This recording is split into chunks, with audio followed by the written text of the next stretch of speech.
Oh yeah. I think I just creamed myself when I saw the black. Holy shit, this thing is awesome. Look at this black. Oh my god. This isn't the jet black or the piano, the high glossy jet black. This is just black. Oh my god, this black is awesome. Whoa, this black is awesome.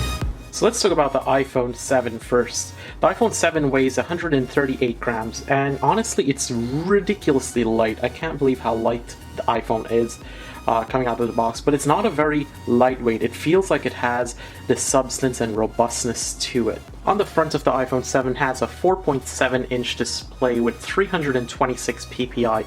It's the same exact pixel density as the iPhone 6 and the iPhone 5, and all of the iPhones before that, the ppi has remained the same. But that's not the real big new thing about this iPhone. What Apple has done with this new iPhone is they've taken some of the processing chips and sensors from the big iPad Pro, the huge 13-inch iPad Pro, and bring it down to their phone. So now Apple is saying you're going to get a wider color gamut. And what that means is you're going to get much more colorful colors as you go along your day. So if you go outside or go inside, the color gamut is going to adjust and you're going to get that vibrancy from the iPhone screen. Additionally, the front of the iPhone screen is protected by something ion strengthened glass. And what that means is basically it's a special procedure. If you want to go have a link, just click right there and I'll attach a story for you to learn more about this stuff. But there's more to this iPhone than meets the eye. The home button as well, while we're on the front of the display, is no longer depressible, meaning if you press on it, it does not sink into the device. What happens is you get a sort of haptic feedback. This is Apple's new trackpad system from their laptops that they're bringing to their smartphones. So you're going to start seeing this trackpad added to the new iPad. Moving on to the left-hand side of the device, I don't know if you guys could see this, but there's a volume button and the usual do not disturb switch that you toggle on and off. It all feels the same. It's the same clicky feel that you had with the previous iPhone, and this one feels a little bit more metallic for some reason compared to the others. Additionally, since we're talking about the volume, all iPhones now have a stereo sound system, meaning you're going to have basically dual front-facing speakers, or you get the idea of dual front-facing speakers. Apple was able to accomplish this by removing the headphone port, or the 3.5mm headphone jack. Now it all goes through the Lightning connector. They have also included an adapter to match your old headphones using the Lightning connector. I'm not really sure how I feel about this as yet, but I'll let you guys know in the review, so be sure to subscribe. On the right-hand side of the device, as you can see, it has a really nice rolled, curved, soft edges, and that power button. It's very, very small, so I'll power it up right now. Before we go to the rear of the device, let's talk about the cameras on this. Apple has upgraded all of their cameras. The front-facing camera is a 7-megapixel at f2.2. What that means is you're basically going to be able to do 1080p at 30 frames per second, gorgeous video quality, gorgeous selfies.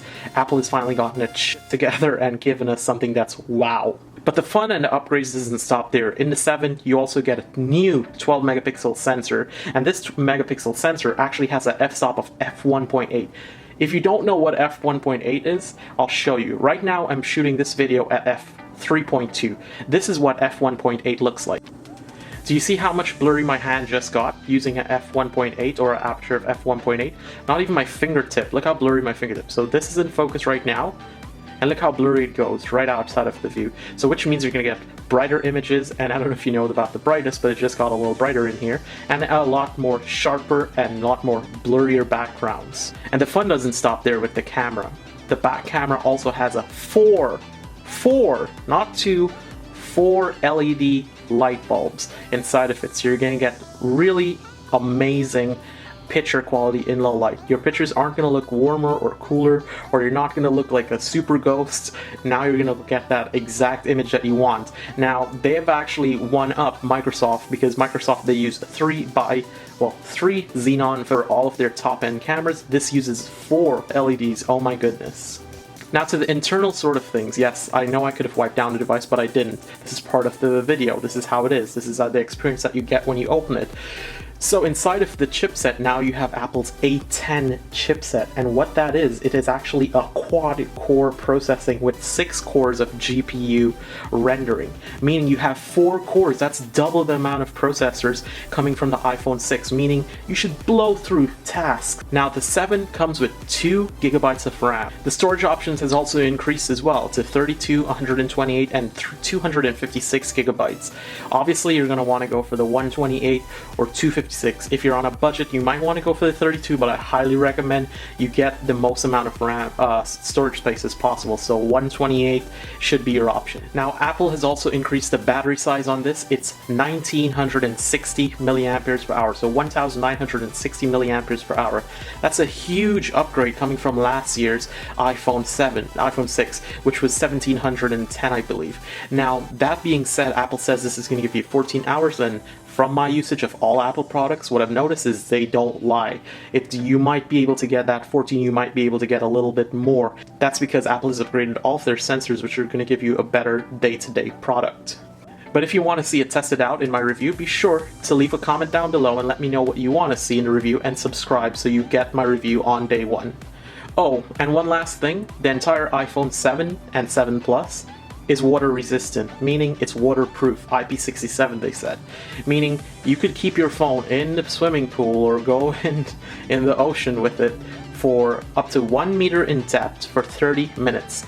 Chances are, you know, usually Apple go a little beyond that because they don't want the bad press.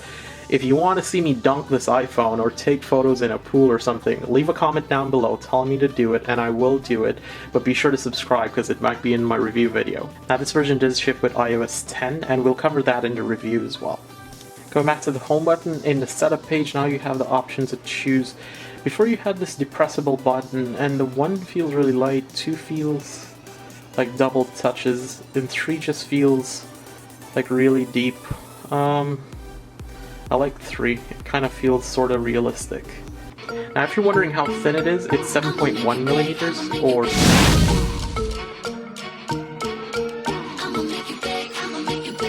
Pulled up looking picture perfect, baby.